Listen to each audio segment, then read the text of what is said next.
And hello, welcome to Open, the show that opens the Bronx and the rest of the world right to you. I am your host, Daren Jaime. Today, we'll update you on what's happening in and around our borough and as well as across New York City. Coming up, we'll discuss a not-for-profit organization serving the needs of Native Americans residing in New York City. We'll give you more details a little later on in the show. And then after that, we'll talk about how a local older adult sitter is aiding members of our community. And then we'll talk about a program trying to close the wealth gap for Bronx-based small businesses as well as entrepreneurs. And if you hang out with us a little bit later on, we'll also sit down with a doctor who aims to educate New York City students about the concept of gap years. And then finally, we'll be joined by a professional basketball player whose roots right here in the borough of the Bronx. We've got more details later on in the show. As you can see, an exciting hour planned. Stay with us because all this and much more is heading your way. Right now, we're officially open.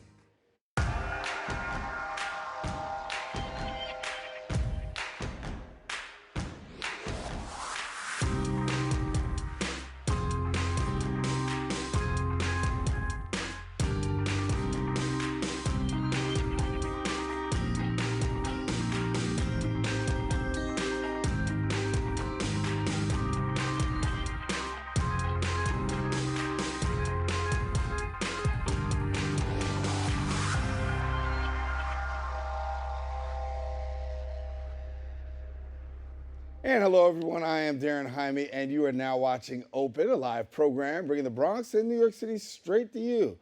We also want to welcome our viewers to Manhattan Neighborhood Network, as Open is being broadcast simultaneously on M&N's channels. You can stay connected to us on all of our social media platforms at BronxNet TV. Well, some things have been going on through the past week. We'll take you through it with some Bronx updates.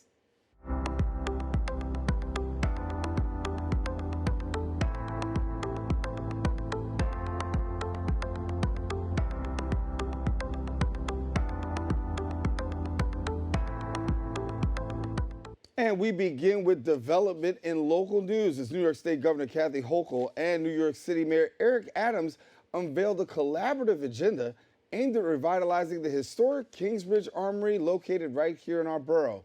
Governor Hochul stated, quote, "Never before has there been this unprecedented collaboration between the city, state, and community pursuit of one vision, as the city and state are contributing $100 million each to the project." Now, according to the Deputy Mayor for Economic and Workforce Development, Maria Torres Springer, the city aims to commence construction on the Armory by 2027. While specific plans for the Armory's transformation are still in development, the city plans to release proposal requests in the upcoming month. Originally established as a military facility in 1917, the Kingsbridge Armory's sprawling 860,000 square feet of space has largely remained unused over the years. Mayor Adams adds that the transformation can create opportunities for Bronx residents by generating more than 1,800 jobs and up to $10 billion in economic impact. Well, it's that time of the year again, back to school. Parents and children are gearing up for the upcoming school year in September. They can also look forward to a series of exciting back-to-school pop-up events taking place in various locations across the Bronx. One notable event is set to take place at the mall. Bay Plaza it is. The mall of Bay Plaza is hosting a free health expo and a back-to-school supplies giveaway on Friday, August the 18th, from 12 to 6 p.m. Now, the event promises to offer an enriching experience and a range of entertainment options for both children and parents.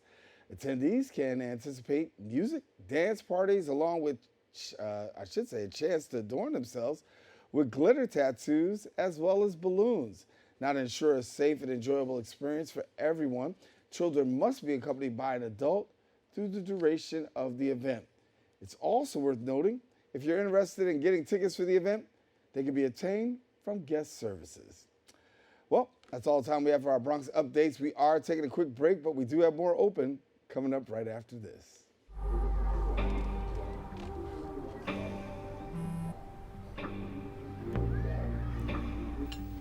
I don't know why you're so sad. You've got a roof over your head. Bro, you gotta stop with that depression stuff. That's a white people thing. Escúchame, en esta casa los hombres no lloran.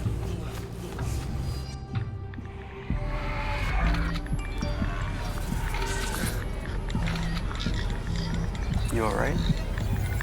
It just feels like it's coming from everywhere.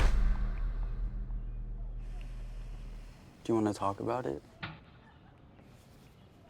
Thanks for hearing me out, bro.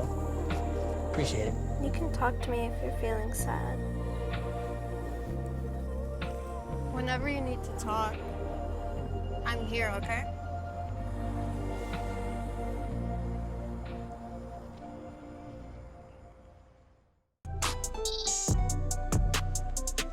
I'm an actor in an ad that was given 12 seconds to remind you that if you're high, just don't drive. Because if you feel different, you drive different. It's illegal to drive high everywhere anyway. Welcome back. Did you know that New York City is home to over 110,000 Native people? These indigenous communities require essential resources to recover from the enduring impacts of settler colonialism, preserving their rich cultural heritage, as well as asserting their rightful needs. Now, this is precisely the mission of the American Indian Community House, a not-for-profit organization that's actually dedicated to these goals. And joining me now to discuss her plans for serving New York City's American Indian community is their executive director, Patricia Tarrant. And Patricia, good to have you. Hi, thank you for having me. So, 2 weeks as the executive director, but Yes. not new to the organization, of No. course, nor the needs. No. How's it feel? Good. I've worked there about 20 years now, so I've been there for a long time. I've grown up in the community. I know most of the community members, and I'm pretty familiar with the needs of Native Americans. And talk to me about Native Americans in the community, because a variety of different needs, sometimes some things that we're not so familiar with. When we look at Native Americans, particularly in New York City, how would you equate them as faring? Actually, New York City is like the largest urban population of Native Americans. So we do have a significant number of natives. And, you know, growing up, my tribe is Amanda and Hidatsa from North Dakota, so I'm not originally from here. But growing up in New Jersey, I was not familiar with Native Americans compared to going back home to North Dakota, where it's more prevalent. And, you know, a lot of Native Americans here are more reconnecting natives. Either their parents went to residential schools or they went to residential schools, so we're trying to teach them their traditions and culture.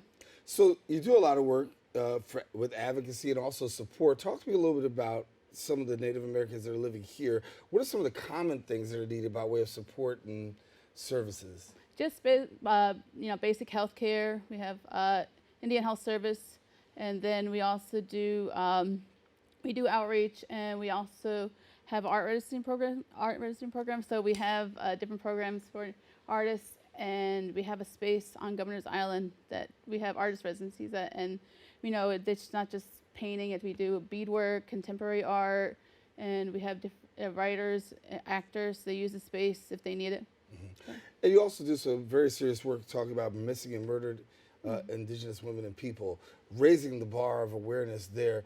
First of all, bring us up to speed as to those that are missing and really those that have been murdered, because you're saying, listen, we need to pay attention to this, and too many people don't know. Yeah, it's about 1 out of 4 Native American women will be abused, physically, verbal, within their lifetime. So we have a high rate of abuse in our culture. And, you know, one of the things we want to start out here is called the Red Feather Alert.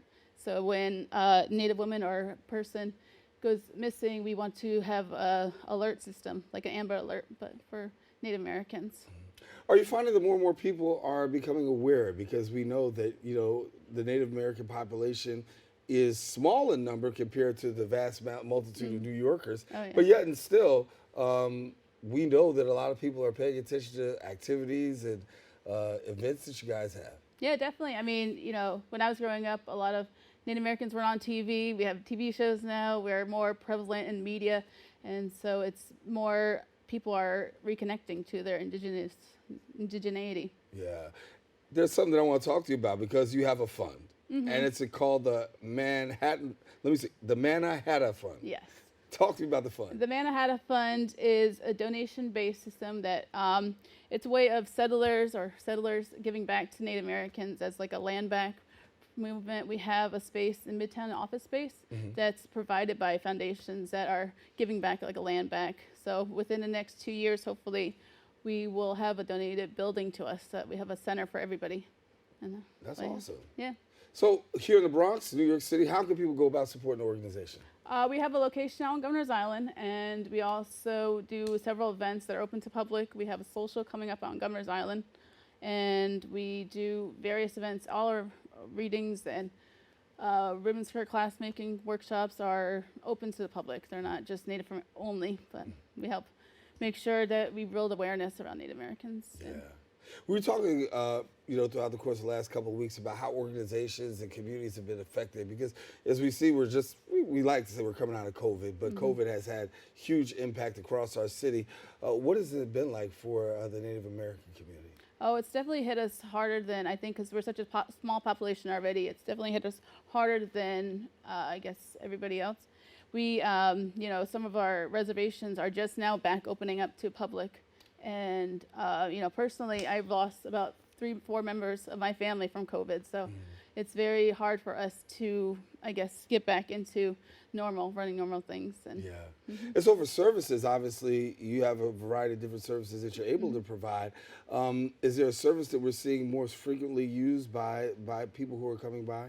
Yes, we're starting a telehealth service. So we do telehealth video conference with telehealth doctors, Native American providers, so they understand where we're coming from. They understand the intergenerational trauma that we experience. And so we started telehealth services so people can come to our office and they do a video call with a Native provider. So. A lot of times we talk about stereotypes, right? And having to break down that barrier and talking about stereotypes and community. How have you gone about really sharing the message of the Native American community, breaking down some of the stereotypes? Because, when you have stereotypes, there's biases. When there's biases, there's separation. And you're about unity and really unifying the community. How have you been able to do that? Just basic awareness. Basically, we work with museums, we work with schools, we're working with CUNY schools to start. They have a Native American Studies minor program there, so we're trying to amplify the curriculum and make sure there's more Native American professors and speakers in that class, and not just outsiders teaching other outsiders, basically. So. Yeah.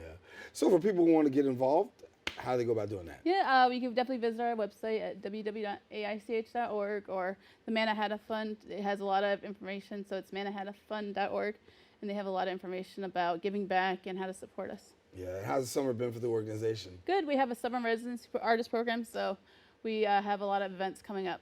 Oh, we look forward to hearing more about it. Patricia, Tarrant, thank you so much for being with us. Thank you for having me. All righty. She is the executive director of the American Indian Community House. Now, for more information, visit their website at AICH.org. Stay connected on their Instagram at AICHNYC. Don't go anywhere. We got more open coming up right after this. If you're buzzed and doing this,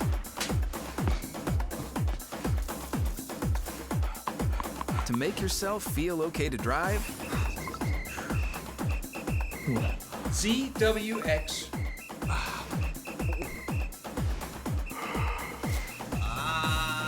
You're not okay to drive.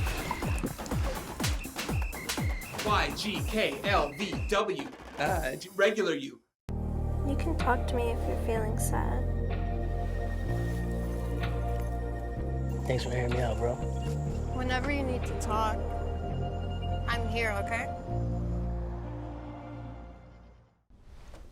Most hiring algorithms would scream me out. Some bosses couldn't see me as a leader. I've run this place for 20 years, but I still need to prove that I'm more than what you see on paper.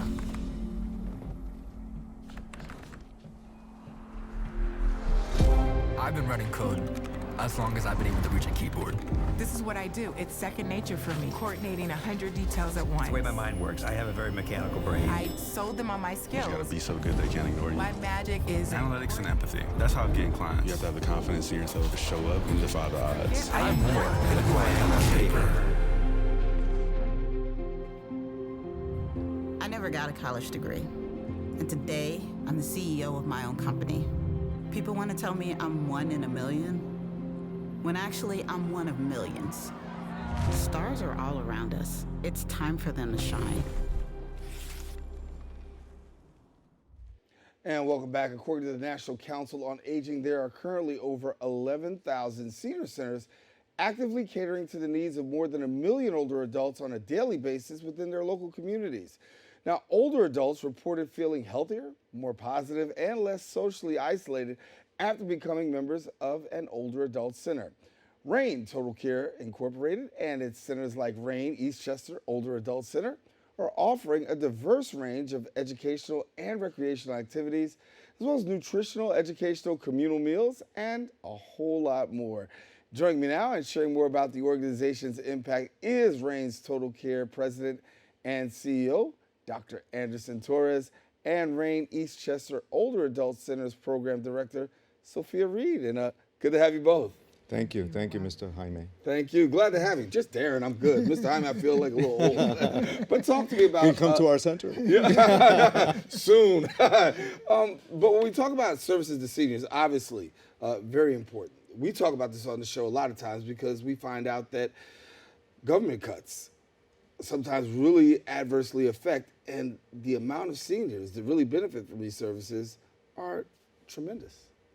Talk to me about just senior services. Well, first of all, it's great to be here to talk a little bit about the organization. The organization R.A.I.N was actually established by a woman. Our late founder was Beatrice Castiglia-Catullo, and she founded the organization in 1964. Prior to that, she was a nurse at a hospital, and she was addressing the social determinants of health during that time with people being discharged, older adults, into the community with little supports. So she established support type social services within the local community. And a patient of hers learned about this, and she says, B, I'm going to give you a $500 donation. What's the name? She didn't have the organization formally established. So she looks out the window and it's raining, and she says, make the check out to R.A.I.N. And that's how we were created. And we started out with R.A.I.N home attendant services, then the older adult centers came into play, and right now we have about 20 programs in our portfolio. 14 of them are older adult centers. Case management, advocacy, focus on Alzheimer's, empowerment, and home care for all ages. So we look at addressing the key issues that are impacting, especially that group that's 60 and above, and advocate for them and help socialize them into programs and services on a daily basis. Sophia, talk to me. We're talking about older adult programs. We used to say senior centers, right? Yes. There's a change of language, and that change of language really speaks to older adult, right? Older adult centers. What's that meant with that language change? Has it made a difference? It has made a difference because seniors, it's the ageism, the stigma around ageism. When you're called senior, they just think that you're old. And after COVID, the Department of Aging decided that instead of calling our centers senior centers, let's call it older adult centers, because the older adults are from 60 years and over. So in my center, I have my oldest senior was 106 that was active. Wow. She passed away last year. But now I have like 3 or 4 seniors that are 99 to 103 that are physically active in our center, that still participate in all activities, in exercise program, nutritional program, and mentorship, yes. Yeah. And Dr. Torres, there's comprehensive services I know that R.A.I.N provides, but walk us through a little bit about what older adults could actually be able to participate in and benefit from. You know, it's interesting you say that, perfect timing for it. Just last week, we had an engagement with a Bronx-based community foundation to talk about the vision board and what's important to identify in the local community. We had at Sophia Center over 50 participants. What made that special was that it was an intergenerational experience. So we had older adults, and our oldest adult of 102 was present. And then we had teenagers, and the children that we've also partnered with special needs were in attendance. And they had a special connection. With that dialogue, they were able to say and identify the key issues that were important to them and what we needed, from safety, community safety and security, to pharmacy, to grocery stores, to having nutritional services, because some areas in the Bronx, believe it or not, are food deserts. So it compromises, the diet and the nutritional needs of the older adult outside of the center as well. And socialization was key to them. Sharing space, sharing a time, and feeling that, their input is really valued. And that activity actually lasted about 2 hours. And they created their own vision boards. And they were able to voice and identify what was important to them and their family members. Talk about mental health and wellness, because obviously that's prevalent, right? When we talk about older adults, one of the greatest challenges is isolation, right? And we have emotional issues, we have mental health and wellness. How are you able to tackle and deal with that? And we have loneliness and depression. And during COVID, our older adults find out how important being at a center was to them, because now they're isolated, not because they wanted to, but because they had to. So that socialization that they get coming to a center with their peers, talking, conversating, laughing, was such a big ordeal for a lot of our older adults. So their mental stability was very, very important to them. So coming to the center, because we do different presentations, we collaborate with Montefiore, Albert Einstein. They come in and they talk to our older adults about what mental illness is. Some seniors don't know that they have mental illness or what challenges they have, and how do they overcome these challenges, and where can they get help for these challenges that they're facing. A lot of them, it's food insecurity. A lot of them, housing is their biggest issue. They haven't affordable housing. That's what it is, affordable housing. Because most of our older adults is living on a budget as far as Social Security. And the rent goes up, food is going up and everything. So a lot of them are entitled to have entitlement that they don't know that they're able to get. So R.A.I.N has like R.A.I.N One Stop and our R.A.I.N multi-services that will do applications and apply for all these government programs that a lot of the seniors are able to get. So they will do a total intake. They might be eligible for SCREE, DREE, SNAP, something, yes. And if you allow me, because Sophia touched upon a very important point based on your question, we are encountering individuals that have been holding on to trauma for decades. We had one of the authors come in to talk about her trauma and of sexual abuse. And there was an 88-year-old lady that began to tear. And at the end of the author's speech, she went up to her and hugged her and she says, "My own children don't even know that I've been a victim as well." And to be able to lift and to have a safe space in which that trauma is verbalized, I saw like years shaved away from her affect, from her face. She was lighter at the end of that discussion. So we create environments where individuals can feel comfortable enough and not feel shamed in discussing their own trauma. Also during COVID, unfortunately, especially in the Bronx, us having 6 out of the 12 top zip codes that were severely impacted, we have individuals that lost partners, that lost spouses, that lost siblings within that age range. So they've been able to also work through that in the company of others in the centers. Yeah. Now, on a positive note, I know that you're also having a celebration of a different kind too. September 13th is a big day. September 13th, and it's not a Friday. Okay. And we're celebrating 59 years of impactful community service, and we have tremendous leaders, mostly Bronx-based, that have making an impact. And we're celebrating the accomplishments of the members that come for services, that are recipients of whether it be a meal, a center experience, or case management, along with the staff who have worked very hard and the folks that believe in the work that we do. So you're welcome to join us. Actually, you should join us. I'll see you there. Okay. On September 13th at Marina del Rey. September 13th. And the theme is Hollywood, because we are celebrating the Oscar in you. Everyone's a winner. I like that. I like that. Everyone's a winner. Everyone's a winner. I gotta leave it there. Good to see you again. Good to see you. Sophia, pleasure meeting you. Thank you for coming and being with us, all right? Thank you so Listen, great work going on at R.A.I.N. Now, for more information, visit the website at raininc.org and then check out their Facebook at R.A.I.N Total Care Inc. Don't go anywhere. We'll be back with more Open right after this.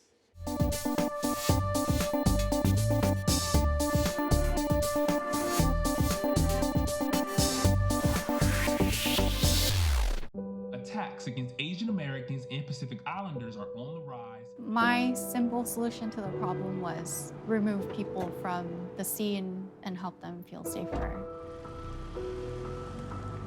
In terms of the hate crimes, I think there is so much more work to be done. We really need to come together and tackle this issue as a community.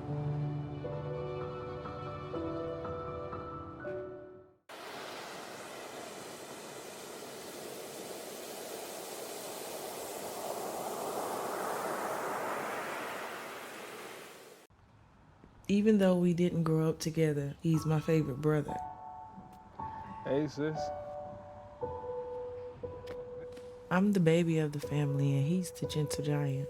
What you know about Poor Georgia? Man, please, that's a classic. You know when they say people are a rare breed? Yeah, he's that. Sorry, I'll be back in a few hours. Don't worry, Shug. You know I'm for you. I know. Go get the football.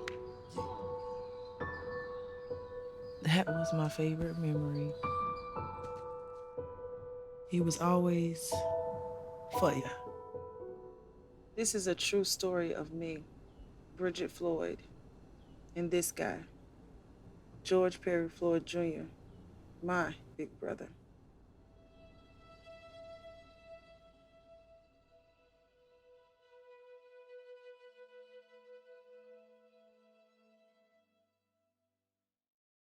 And we are back. The median revenue of white-owned firms surpasses that of both Latinx-owned and African-American-owned firms, with white-owned firms having 1.5 times higher revenue than Latinx-owned firms and 5 times higher revenue than African-American-owned firms. Now, in response to the disparity, several stakeholders, including small business service providers, a community college, and a community development financial institution, have come together addressing the wealth gap through what is known as a program named Ascend NYC.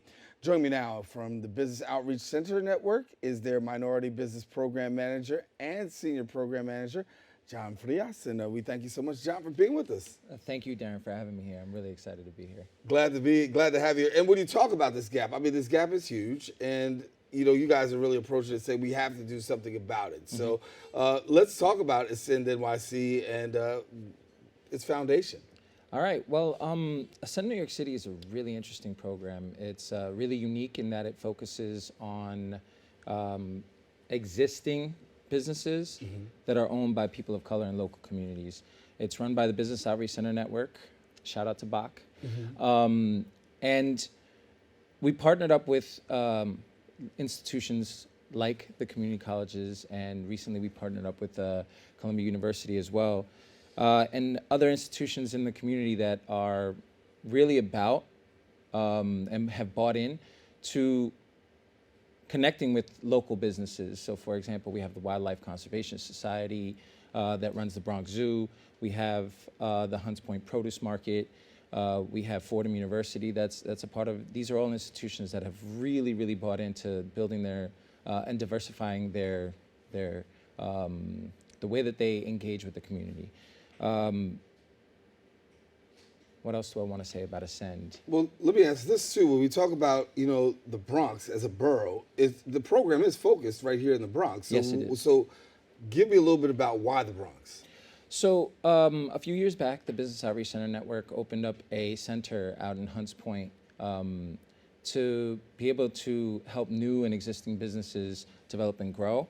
And out of that, we created a program that was working with existing businesses to grow and create new jobs to develop the community. And that caught the eye of JP Morgan Chase and New York City, and since then they've been supporting us, and that led to Ascend. So when we talk about growing these businesses, obviously you want to see business grow. You want to see things be able to go on the uptrend.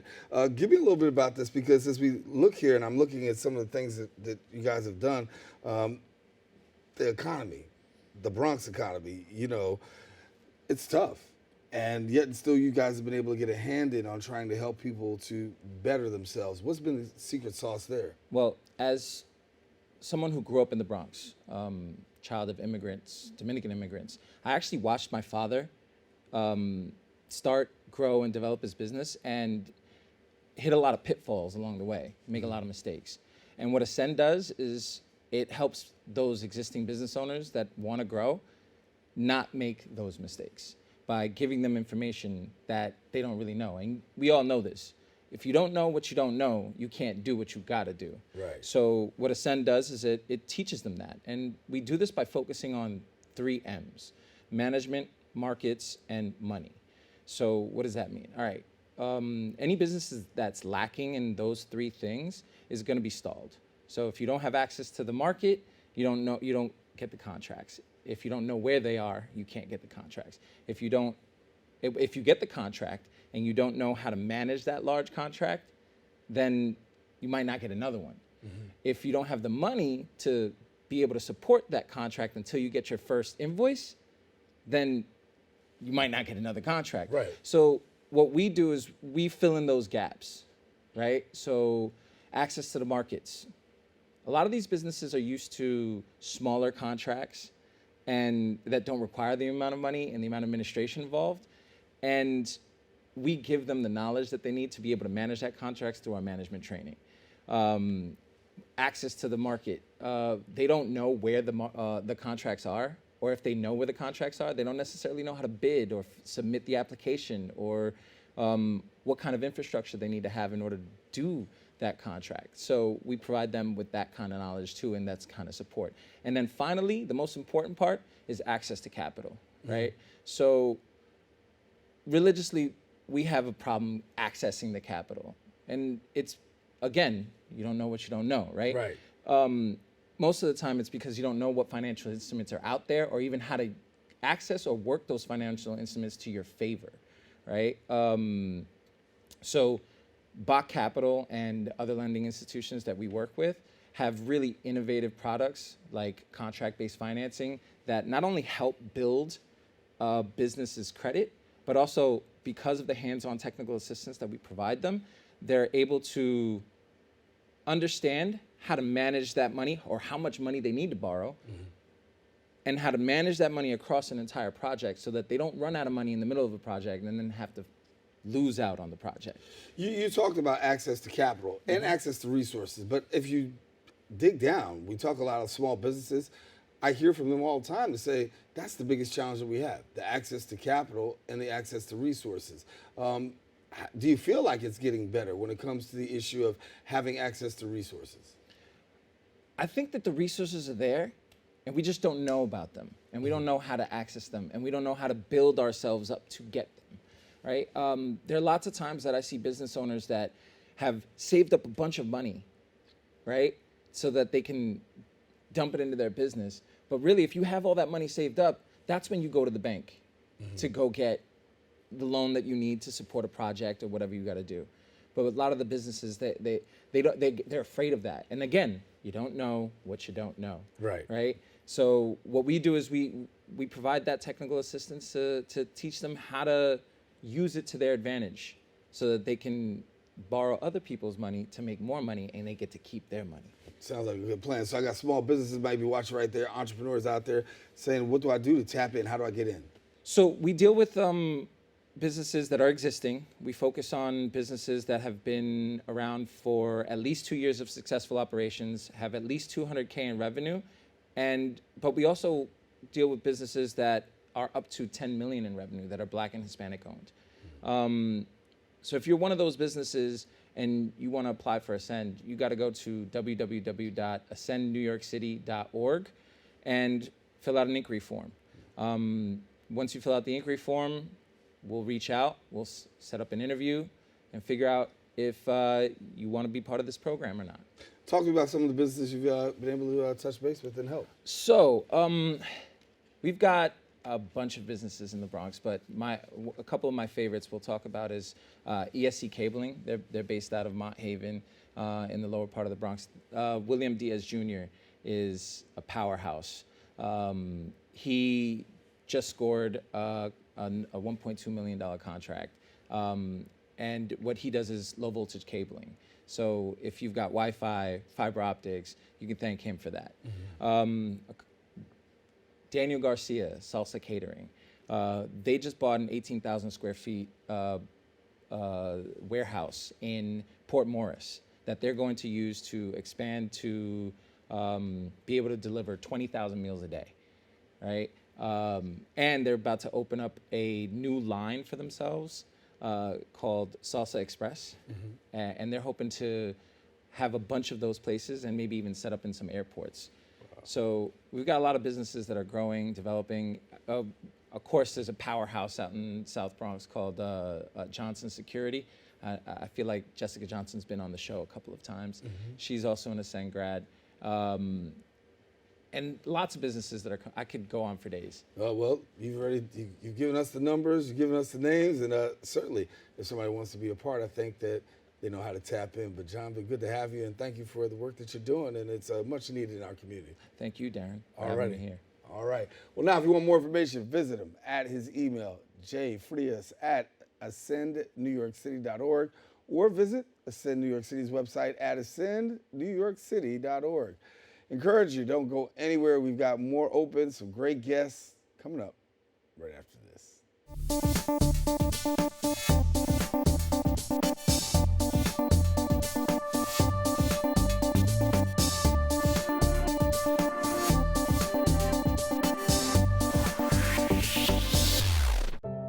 One of the deadliest mass shootings in U.S. history at Post nightclub in Orlando.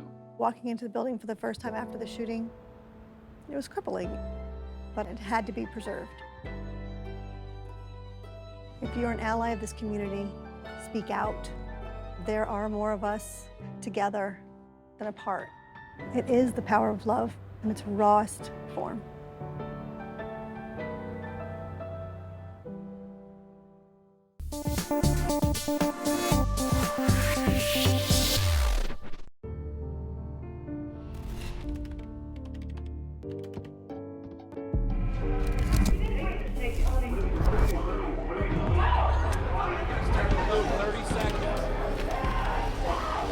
I'm an ex-drug dealer, and I'll be your sub today. Can you see anything different as a pill? No. You don't know? Fentanyl is being mixed into everything now. There's only one thing that will save somebody's life. That is naloxone nasal spray. Fentanyl, it's cheap, it's potent, and it's profitable.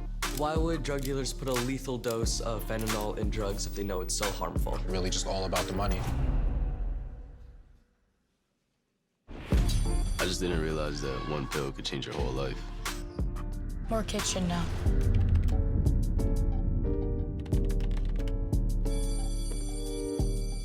And thank you for staying with us. The ages between 18 and 22, one of the most precious times of a young adult's life. Now, through programs such as a gap year, young adults can put education on a pause so they can find their purpose before beginning another developmental chapter of their lives. Now, students of color, first-generation college students, and low-income students, as well as migrant students and male-identifying students, have interest in a gap year, but it goes unexplored. Adding to the conversation today, we've got a Gap Year Association board member and author, Dr. Ritza Santiago, and thank you so much for being with us. Thank you. So we talk about the word gap year. Some people know it, some people don't. So for somebody who doesn't know, what's the gap year? Okay, so a gap year is an intentional, very important to highlight, intentional time off away from your studies. And it is defined as being anywhere between 3 to 24 months.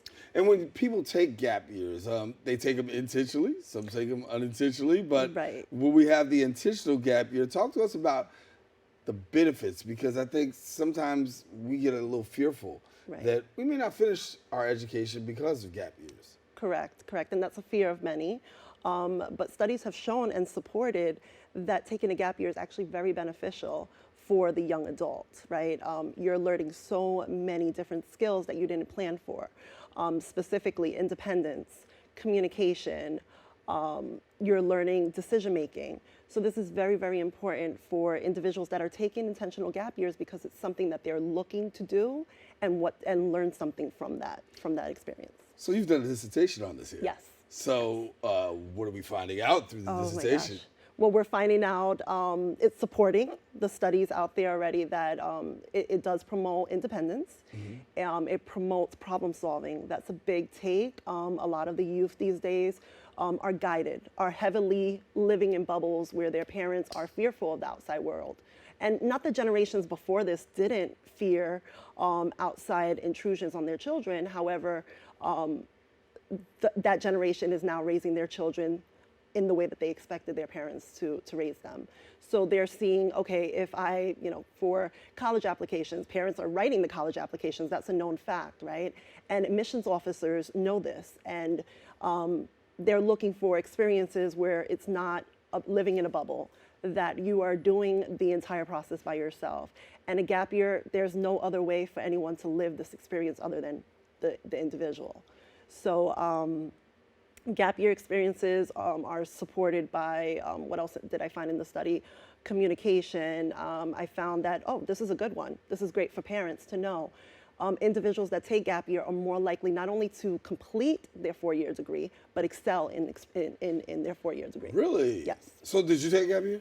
I actually did not take a gap year, no. I always wanted to, though. Really? I did. And the thing is, I always wanted to, but I didn't know what a gap year was. I look back at it and I'm like, that's exactly what I wanted to do. I felt that, you're going to school from kindergarten to 12th grade nonstop. It's studies, it's extracurricular activities. However, when do you ever stop and just reflect? When do you stop and think about yourself and what you really want to do? Whether it's a hobby, an interest of some sort.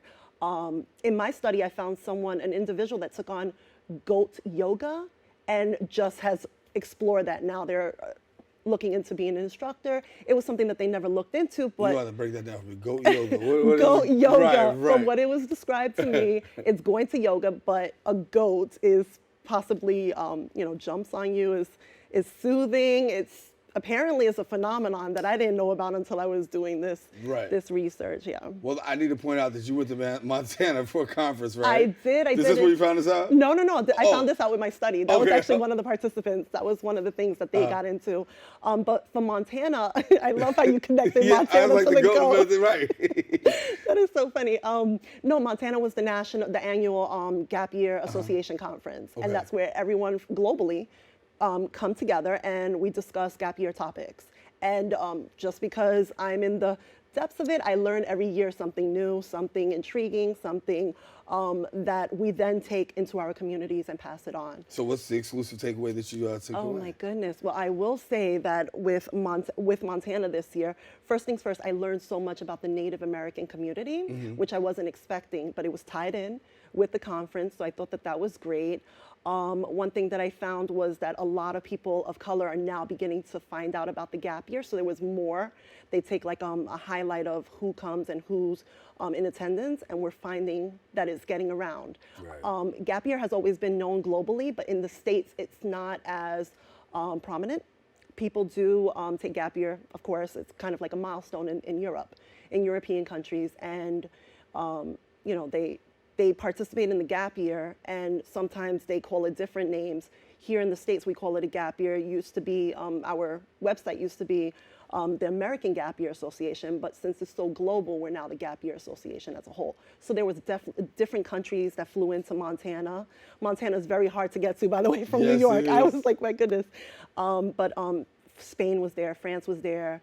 Several Canadian institutions were there. So it was really good. And then we also had partnerships with colleges and universities. So they had representatives there as well. So if I'm a parent out there that's watching, because sometimes I might have a little leery, what do I do if I want to learn more about this gap year? Because let's be honest, I mean, growing up in my generation, that wasn't spoken about. That was, as a matter of fact, we weren't even considered that. You got to go straight through. But however, knowing that there's benefits now. Okay, definitely. Well, the gapyearassociation.org is a perfect, it's a perfect tool to start off with your exploration on the gap year. And you could also, I'll leave my contact information as well if anyone has any questions and wants to reach out to me. Yeah, for sure. Perfect, because it's really my passion. And I do, not that I regret it, because you don't know, if you didn't know it, you wouldn't be able to move forward with exploring it any much.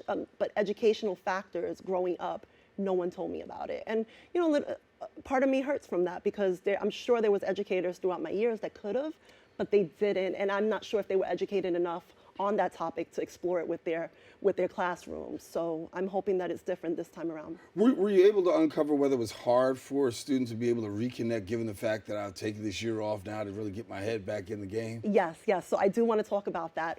So the individuals that took a gap year in my study did not necessarily plan to take a gap year. It just fell in their lap due to COVID-19. And that was the different aspect that was explored, right? We didn't know that we were going to find individuals that didn't plan to take a gap year. They just happened to take a gap year.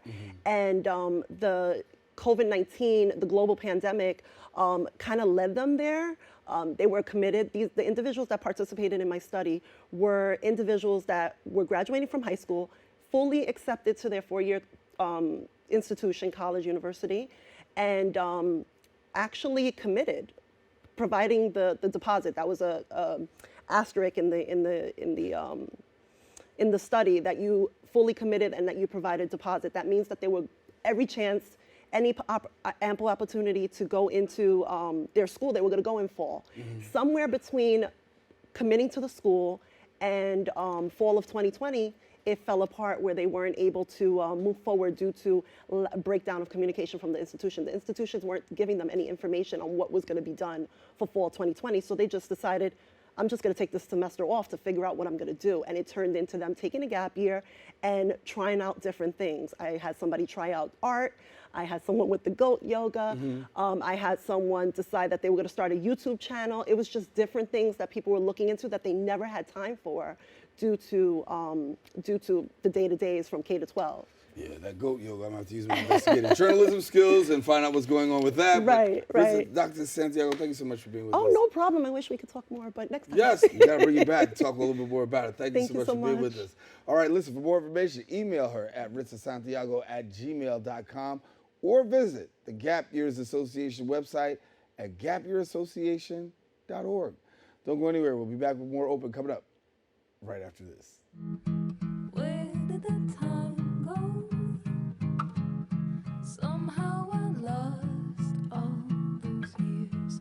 Where did the time go? I don't know how I got here. Or how did I get here?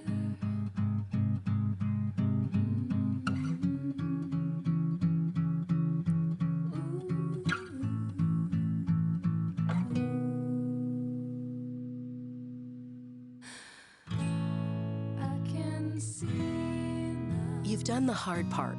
You quit smoking. Now do the easy part and get scanned for lung cancer. If you smoked, you may still be at risk, but early detection could save your life. Talk to your doctor and learn more at savedbythescan.org.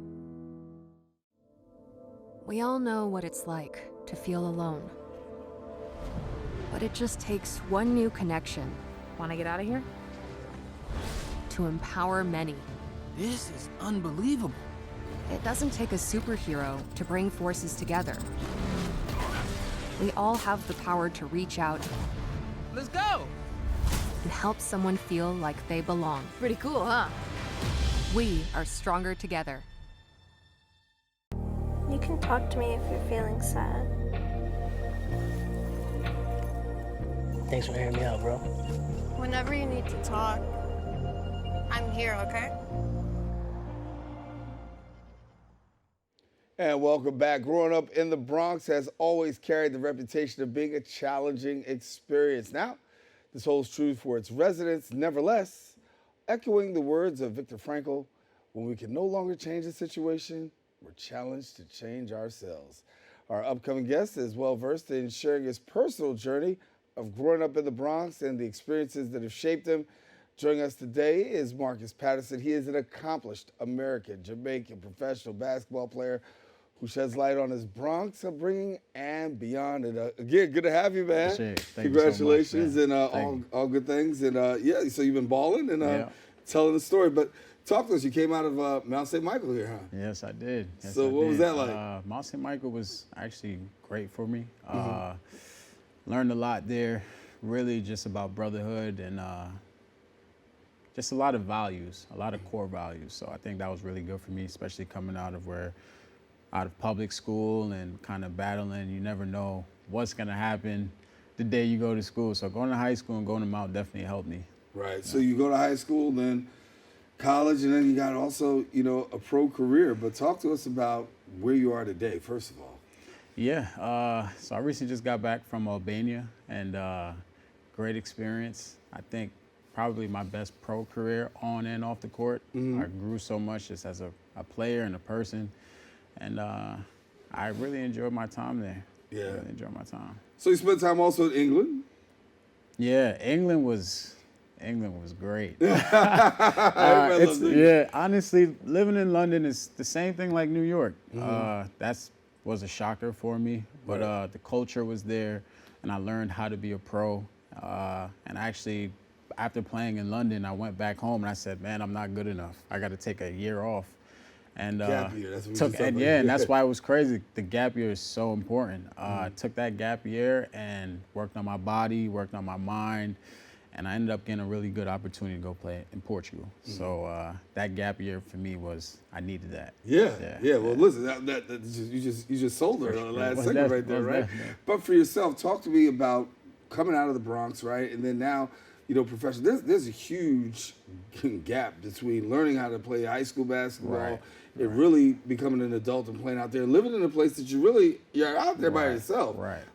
But give us that advice about, how to adult that. Right. Because there's some adulting involved here. Most definitely. Obviously, you're playing basketball, you're always adapting, right? There's always different game situational plays where you just have to adapt. And I always took those stuff on the court outside, and it really just meeting different people, and it forced my hand. And when you're put in those situations, you're bound to grow. Right. So. And you're taking your experience and your message and you're passing it on to people. I mean, you've done some great things. I mean, you are class president, admissions student ambassador, head student representative, diversity inclusion committee, HEOP summer peer advisor. But you always found a way that even though you were doing basketball and trying to work on your own career, of also being able to give back. Why did you feel it was important to give back? So I ended up getting a full scholarship to go play basketball, but not because of basketball per se. It was because the HOP program, which is the Higher Education Opportunity Program, is for students who come from homes that don't have the financial means. And to me, that meant everything, right? So coming from the Bronx, not having opportunities where I can go sit down and, maybe talk to a president and, talk to him about business or whatever the case may be. I just thought it was important to just get my hands in and get involved with everything and try to give back and learn as much as I could with the opportunity. And the message that you give to students nowadays, what do you tell them? It's gonna sound cliche, yeah, but I promise you, it's really just hard work, having a solid plan, and maintaining your vision. It'll get tough, right? But getting better 1% each day, it really does help you along the journey. Just understand and always remember your why. Right. What's the why for you? For me, it's just coming from the Bronx. It gave me that edge, gave me those humble beginnings, and I don't ever want to lose that. So my why is just to keep going and showing people that it can be done. Everybody talks about wanting to play in the NBA. Right. But there is a whole other world. Yeah. Playing overseas. Yeah. What's that life like? And, I know you have the NBA, everybody has the NBA dream, but talk to me about that overseas life. Overseas life the lifestyle is a blessing. You get to travel, right? You get to try different foods and just be in different cultures. I always tell athletes, when you go overseas, don't just sit in the house, play video games, go to practice. Go out, see the world, and have friends outside of your team. I have friends now that I can call, I still call every day, who live in London, who live in Portugal. These are some of my closest friends. So just having that, is truly a blessing. I don't take it for granted. So for you, what's the next goal? Obviously, I can't play forever, but I've really been given this thought. I really want to get into management. I believe that a lot of athletes, they're misled sometimes and they need that guidance. So for me, growing up, I've always tried to take the good out of different people that I've met. And for me, if I can just give back and help athletes just like myself with their journeys, I think that's something that I really want to get into and help them out with. You learned a lot of lessons overseas, but I think one of the greatest lessons I think people talk about is that lesson of personal relationship and peer relationships, right? And relationships with people. We are so disjointed sometimes as a country with, you know, foreign relations. But what's the foreign relations been like for you? Because obviously you have to be able to function in order to survive. Man, like I said, I really just try to just learn as much as the culture as possible and just try to remain open-minded, despite what's going on culturally wise, just always trying to put myself in other people's shoes while also respecting my core values. So I think that alone has led me to get extremely far upon this journey. Yeah. And so the Bronx, give a shout out to your classmates. What year did you graduate? Well, in the Bronx, 2013. It's been a while. Yeah, it's been a while, right? It's been a while. I gotta think about that. And for college? College 2017. Mm-hmm. Yeah. And now you're looking to see where you're gonna end up. See where I end up next. What's it like being a free agent now? I mean, this is real free agency here. Honestly, I really hate it because you never know. I can just get a call, hey, we're going here, and then I just gotta pack my bags and just leave. And people understand that when you get that call, it's like a week. It's not like we give you a long period of time. When they call... Honestly, I still have my stuff in a suitcase from this past season. Right. So you just never know when you're going to get up and go. So you just have to stay ready. Right. So when we talk about the Bronx, I know you said you want to thank the Bronx a little bit for what it's done for you. So I'll give you that opportunity. What you want to say? You know, what I've learned in just staying in the Bronx, it truly helped me build character, kept me humble, kept, you know, having that chip on my shoulder. But I think most importantly, it allowed me to face my fears. Mm-hmm. And taking that wherever I go, I'm going full head on, whatever room I'm in. I'm just gonna go in there like God sent me, and I'm going full force. So I just really gotta thank the Bronx for that, because it taught me that.